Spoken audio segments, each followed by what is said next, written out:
आप देख रहे हैं HR न्यूज। और आज हम जिस मुद्दे पे बात करेंगे वो मुद्दा बड़ा ही गंभीर है। और उसी मुद्दे पे हमारे पास सबसे पहले बात करने के लिए है नवल किशोर जाम्बू जी। नवल किशोर जी ने आपको पहले थोड़ा सा बता देते हैं, अभी हाल ही के अंदर वकीलों ने ADC के माध्यम से राज्यपाल को ज्ञापन सौंपा है। और किन किन मुद्दों को लेकर के ज्ञापन सौंपा है, पहले नवल किशोर जाम्बू जी के जुबानी जब सुनते हैं, फिर उसके बाद हम अपनी चर्चा को बढ़ाएंगे। और जवाब देने के लिए हमारे साथ IMA प्रेसिडेंट पवन गोयल जी हैं, और केशव चौधरी जी हैं, और साथ के अंदर है महावीर सिंह निनानिया जी। नवल किशोर जी, सीधा आपके पास आता हूं, सुन पा रहे हैं? अपनी आवाज ऑन कीजिए, स्पीकर पहले तो अनम्यूट कीजिए नवल जी अपने आप को। नवल जी, नवल जी अनम्यूट किया अपने आप को। हाँ हाँ, यस यस, हाँ, आवाज आ रही है सर जी। हाँ अब आई है आवाज आपकी। बताइए, आप लोगों ने ज्ञापन दिया, क्यों दिया था, क्या वजह थी? थोड़ा सा ब्रीफ में एक बार जानना चाहेंगे हमारे दर्शक आपसे। पहले तो मोहनलाल जी, मैं आपको हार्दिक बधाई देता हूं कि आपने देश के एक बहुत ज्वलंत मुद्दे हैं उस पे आपने डिबेट करवाई। इसके लिए निश्चित रूप से आपसे बधाई की बात है। हमने सर जी जो एक ज्ञापन दिया था 11/6/2021 को गवर्नर को दिया, ADC के माध्यम से गवर्नर को ज्ञापन दिया था ADC के माध्यम से। और उसमें हमारे जो मेन जो पॉइंट थे, उसमें एक तो ये था कि जो हरियाणा सरकार ने जो गाइडलाइन जारी की गई थी 25/6/2020 को, उस गाइडलाइंस में ये जारी की थी अभी जो कोविड जो हॉस्पिटल बनाए थे उसमें रेट जो फिक्स करे थे, यानी एक जो ऑक्सीजन बेड के लिए 10,000 रुपए, ICU के बेड के लिए 15,000 रुपए, और वेंटिलेटर के लिए जो है वो 18,000 रुपए फिक्स किए गए थे। और उसमें ये तय किया गया था अब हर हॉस्पिटल जो है 60% बेड वो कोविड के लिए रिजर्व रखेंगे, और जो 60% जो बेड है उस पर उसके हमारे अकॉर्डिंग टू चार्जेस लेंगे। यानी 40% जो बेड होंगे वो डॉक्टर की मनमानी होगी, डॉक्टर उनसे कितने रुपए लें। तो हमने इस ज्ञापन के माध्यम से ये किया कि ये जो सरकार ने जो पॉलिसी जो लेटर जारी किया गया है ये जनहित में नहीं है।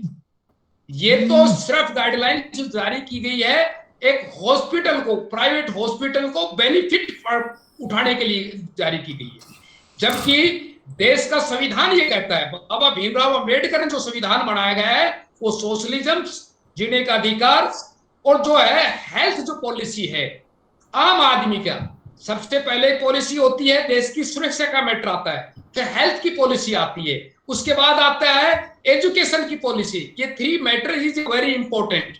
आज हेल्थ की पॉलिसी की बात कर रहा हूं। हेल्थ की जो पॉलिसी का जो मैटर है तो होता है वो स्टेट का मैटर होता है, और उसमें आम आदमी, आप हरियाणा सरकार ने जो गाइडलाइंस जारी कर दी गई, अभी 10,000 ले लो, 15,000 ले लो, 18,000 ले लो, और उसके बाद भी जो प्राइवेट जो जिस तरह से लूट खसूट मचाई गई है इससे ज्यादा भी लोगों ने पैसे लिए गए।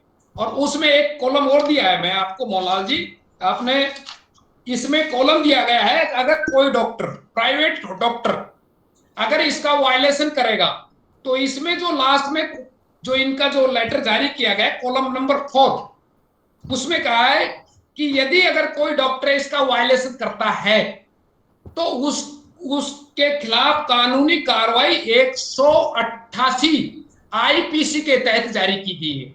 188 IPC में क्या है? 1 साल सिंपल जेल, 200 रुपए जुर्माना, या दोनों हो सकती है। जबकि सरकार को इस बात को सोचना चाहिए, ये देश का आम आदमी का जुड़ा हुआ मुद्दा है।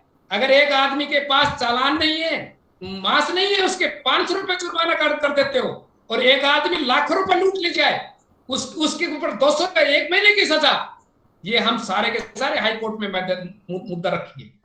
ये बिजनेस इस देश में या किसी देश के अंदर जो मुद्दे हैं, जिस देश में हॉस्पिटल का बिजनेस हो गया, जिसमें एजुकेशन का बिजनेस हो गया, वो देश तरक्की नहीं कर सकता किसी भी कीमत में। वो अपने स्वरूप को, वो डेमोक्रेसी के स्वरूप को नहीं प्राप्त कर सकता। आप किसी भी कंट्री के हिस्ट्री को उठा के देख लीजिए। नहीं, लेकिन सुनिए, नवल जी सुनिए, लेकिन एक सवाल मेरा ये है ना, अब जब तमाम चीजें हो गई, लोग लुट गए, पिट गए, तमाम चीजें हो ली, तब आप लोग ज्ञापन सौंप रहे हैं। उससे पहले आप ऐसा है ये मैटर बड़ा 22 हॉस्पिटल पैनल में बनाए गए थे रेवाड़ी जिले के अंदर, जो कोरोना का इलाज कर सकते हैं। और काफी जब यस हंगामा हुआ, उसके बाद ये रेड लिस्ट आउट हुई है कि अब सरकार ये तय करेगी। ऐसा है मोहनलाल जी, मैं बात रेवाड़ी के नहीं करता हूं, पूरे हरियाणा की बात करता हूं। और मैं ये संविधान का मैटर है, संविधान अगर डॉक्टरों को जिस तरह से किस तरह से एक महामारी युद्ध महामारी घोषित करने का मतलब है, जिस तरह से युद्ध घोषित किया जाता है, आम आदमी के दुकान बंद कर दी, आम आदमी के धंधे बंद कर दिए, आम आदमी को रोड पे चलने के लिए मजबूर कर दिया। अगर किसी के मास्क नहीं थे 500 रुपये जुर्माना करते हैं सरकार। आज इसमें तो सरकार को इमीडिएटली चाहिए था, ये सरकार को टेक ओवर करनी थी तमाम हॉस्पिटल को। सरकार तमाम डॉक्टर को सेफ्टी देती है, उसको ट्रेनिंग का कर दिया। और जब देश पे आफत आए, प्रदेश पे आफत आए, तो वो प्रदेश से ऊपर नहीं है। आज कितने लोग हॉस्पिटल में नहीं पहुंच पाए, आज कितनी डेथें हो गई है। अभी हम इस पे अध्ययन कर रहे हैं। हम अब हमारी जंग का ऐलान है। तो अब आप चाहते क्या हो? चाहते क्या हो? सुनिए, चाहते क्या हो आप लोग? चाहते हाई कोर्ट में जाएंगे, हाई कोर्ट सुप्रीम कोर्ट में जाएंगे, उनसे एक्सप्लेन करवाएंगे।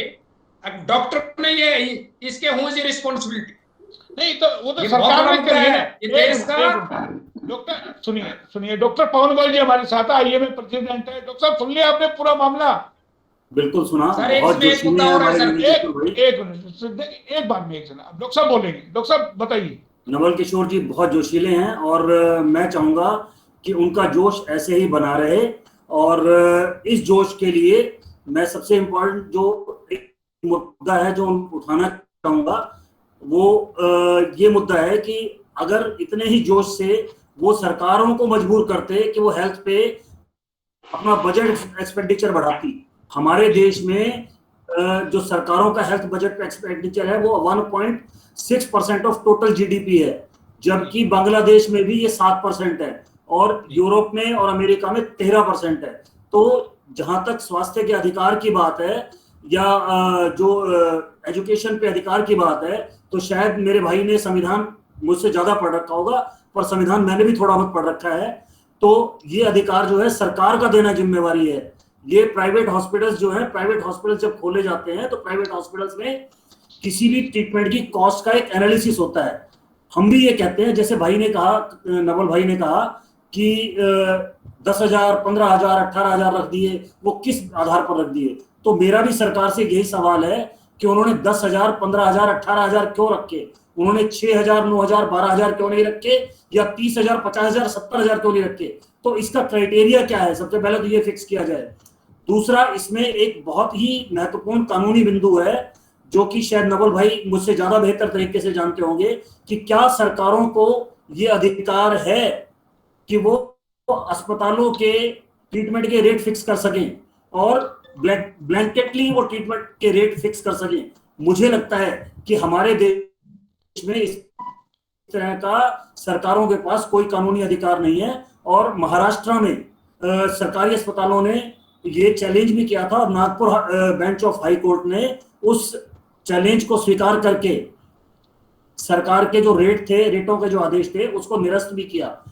तो मैं आपको एक चीज बता दूं कि प्राइवेट हॉस्पिटल जब शुरू किया जाता है तो उसकी कुछ एस्टेब्लिशमेंट कॉस्ट होती है, उसकी कुछ रनिंग कॉस्ट होती है, उसकी कुछ पर्सनल की कॉस्ट होती है, जो उसमें डॉक्टर काम करते हैं, जो मैन पावर कॉस्ट काम करती है, प्लस उसमें जो इंस्ट्रूमेंट्स होते हैं उसकी कुछ लाइफ होती है।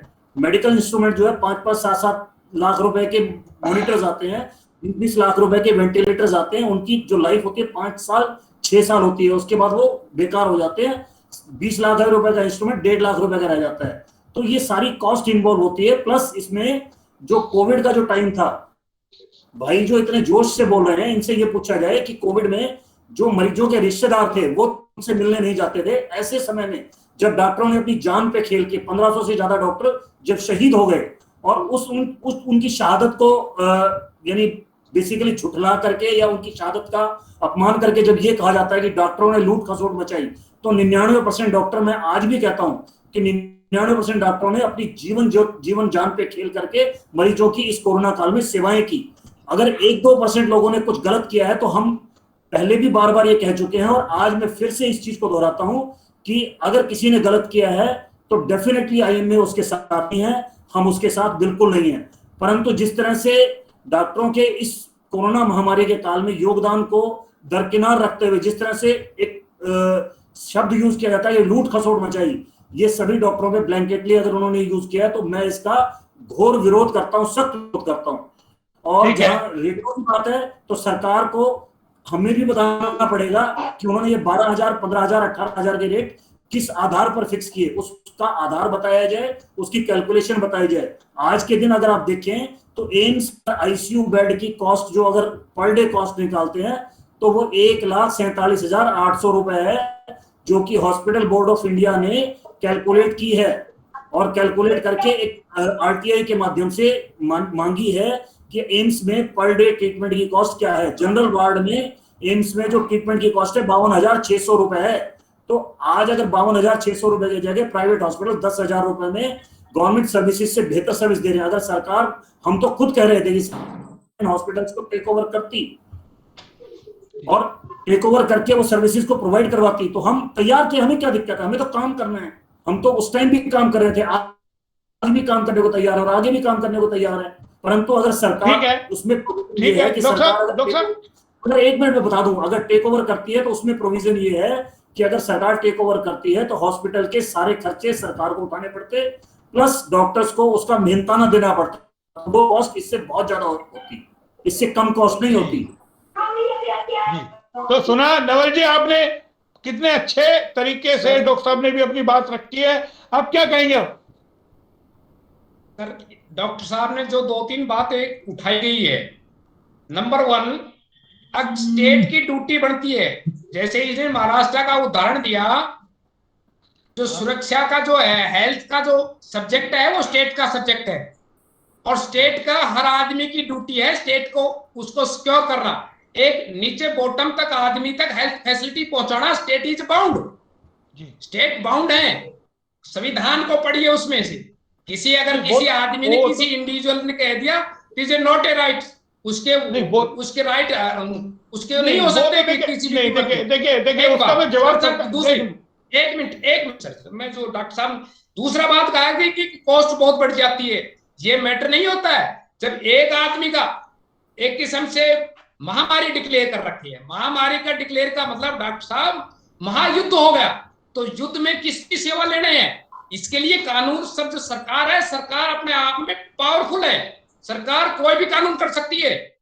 सरकार ये भी बना सकती है अगर कोई डॉक्टर अगर वायलेशन करता है तो उसका लाइसेंस इमीडिएटली सस्पेंड, इमीडिएटली। लेकिन इन्होंने क्या काम किया, इन्होंने 188 आईपीसी के तहत कार्रवाई करने का अधिकार दे दिया, जबकि एक आदमी के मास नहीं है करीब 10 रुपए का, उसपे 500 रुपए का पेनल्टी। हम यही जाके इसका एक्सप्लेन सुप्रीम कोर्ट तक भी करवाएंगे, इस बात इसको छोड़ेंगे नहीं।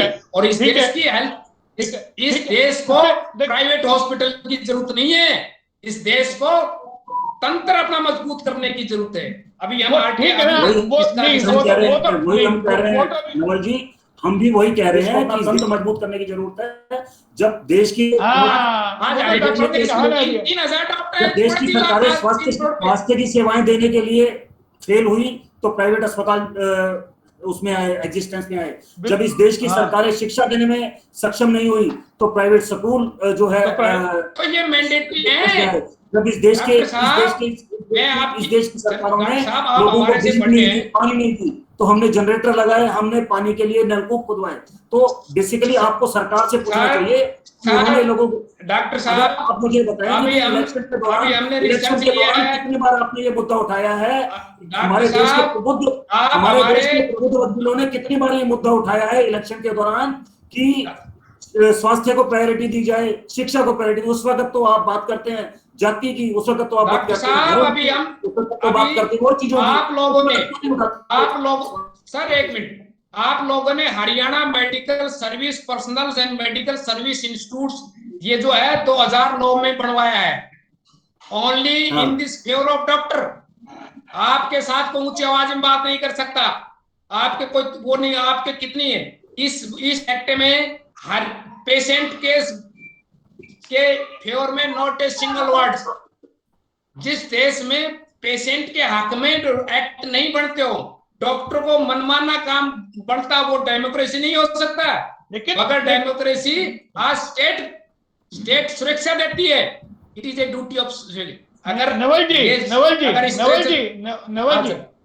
मैं वही कह रहा हूँ कि आप मुद्दे बढ़िया उठा रहे हैं, लेकिन जब आप खुद कह रहे हैं 2009 में कानून बना, आज आप 21 के अंदर ये बात कर रहे हैं। अभी हमने भी इस पे पहले डिबेट की थी। वो डॉक्टर की सेफ गार्ड है, मेरे पास एक्ट की कॉपी रखी है। हाँ, और अभी मैं हाई कोर्ट में जाऊंगा, जरूर अभी पूरा है तो अब जाना चाहिए ना। एक बार महावीर सिंह जी सुन पा रहे मेरे को? वरिष्ठ पत्रकार जी मोहनलाल जी, आपने सुन लिया एक बार सबको, क्या कहेंगे? फिर केशव जी के पास जाऊंगा। जी क्या मोहनलाल जी, कहेंगे? आपने दोनों की बात सुनी है आपने।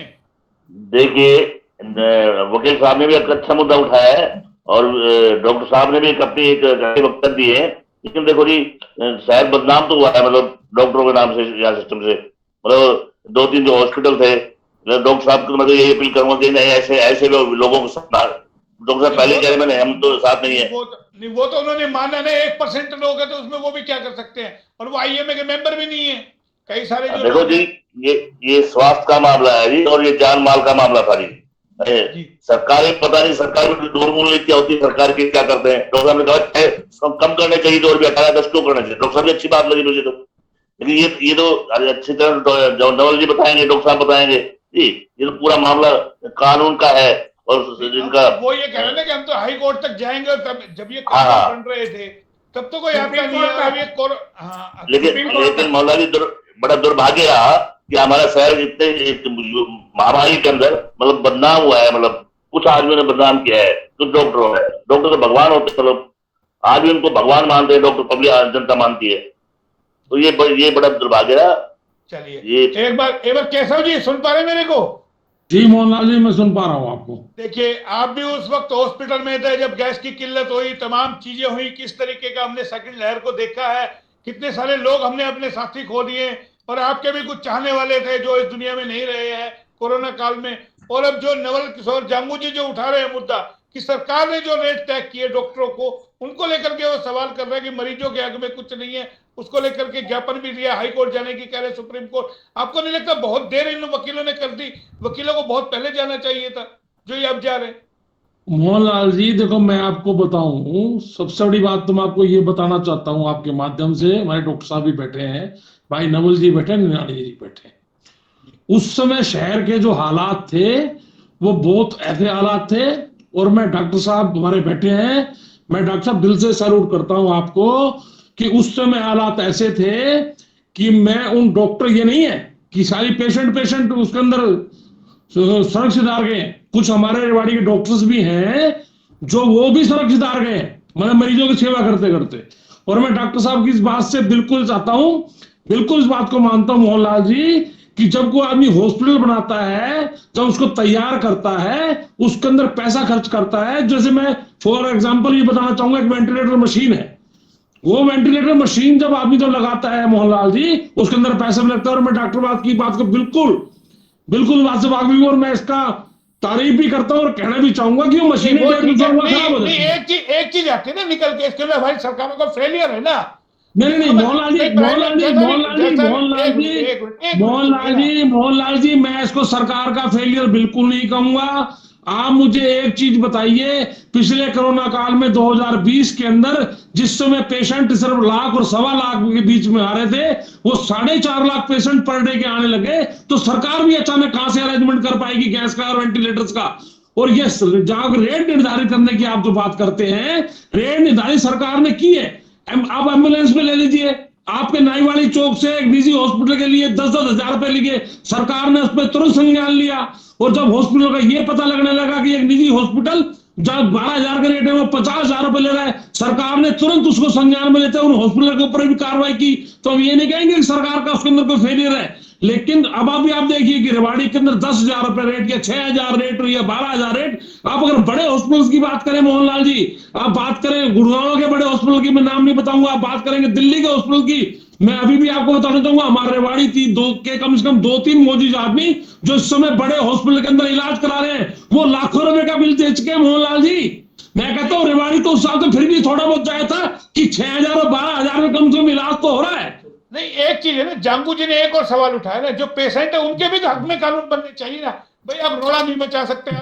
देखिए मोहनलाल जी, सर देखिए, मैं डॉक्टर साहब मैं बिल्कुल इस बात से मानता हूं कि सर पहले हमारी एजुकेशन हिंदुस्तान के अंदर बिल्कुल नहीं थी, और इस समय बिल्कुल डॉक्टर साहब की बात को भी मैं मानता हूं कि हमारी सरकार जो है वो बिल्कुल हमारे स्वास्थ्य के मामले में, उसके मामले में बिल्कुल जानकारी नहीं थी, उसके ऊपर नहीं थी। लेकिन अब सरकार ने स्वास्थ्य के ऊपर भी उसका बजट बढ़ाने जा रही है, उसके ऊपर संज्ञान वजह दिया जा रहा है, और उसका बजट बढ़ाएगी, लेकिन आगे से घटाया नहीं होगा। आप भी कैसी बात कर रहे हो, बना रही है।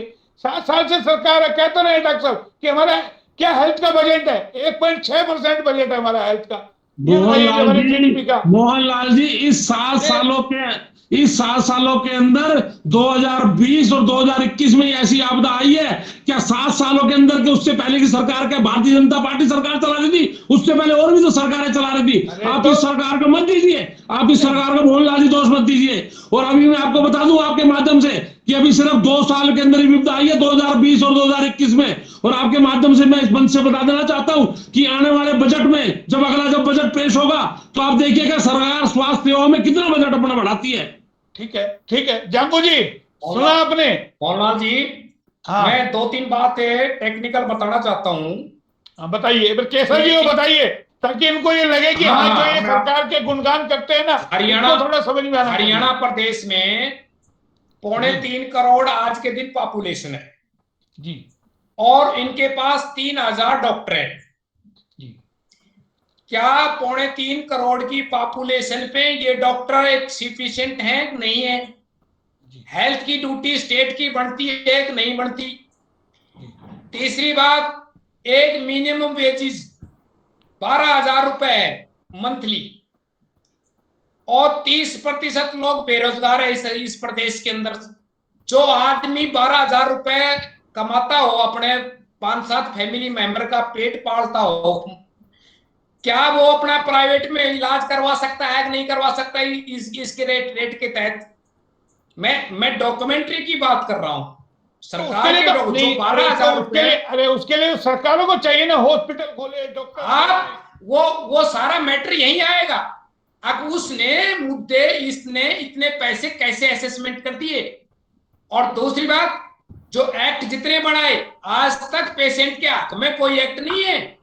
वो चाहे डॉक्टर उससे लाख रुपए वसूल करें, 4 लाख वसूल करें, उसको मनचाहा जो ट्रीटमेंट दें, उसके अगर कोई पेशेंट ऊंची आवाज में बात करें तो मुकदमा दर्ज करवा दें।